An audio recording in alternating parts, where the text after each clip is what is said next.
පොළොන්නරු යුගයේදී හමුවන පළමු වික්‍රමබාහු රජුගේ බෞද්ධ විරෝධී ක්‍රියා දරාගත නොහැකි වූ අෂ්ටමූලායතනවලට අයත් භික්ෂූන් දන්ත ධාතුන් වහන්සේ සහ පාත්‍රා ධාතුන් වහන්සේ රැගෙන රෝහණයට පලා ගියහ.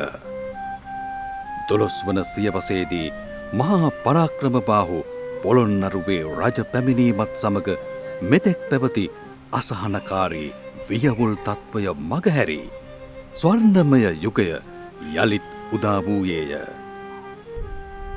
අභිෂේකය ලබනතුරු දළදාවේ හා පාත්‍ර ධාතුන් වහන්සේගේ අයිතිය පරාක්‍රමබාහු රජතුමාට නොතිබුණි.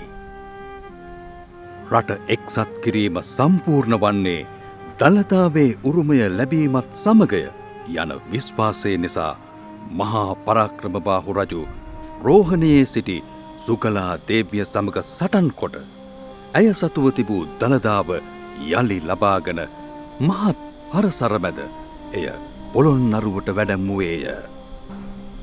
එසේ වැඩමවන ලද දළදා වහන්සේ වඩා හිඳුවීම සඳහා නගර මධ්‍යයේ මාලිගයක් කරවා එහි දළදා වහන්සේ තැන්පත් කොට රජමාලිගාවේ පටන් නගර මධ්‍යයේ පිහිටි දළදා මන්දිරය දක්වා යොදුනක් පමණ මාර්ගය නොයෙක් ආකාරයෙන් අලංකාර කර ඇත. පොළොන්නරු යුගයේදී විවිධ රජවරු දළදා වහන්සේ වෙනුවෙන් නොයෙක් පුද පූජා පැවැත්වූහ.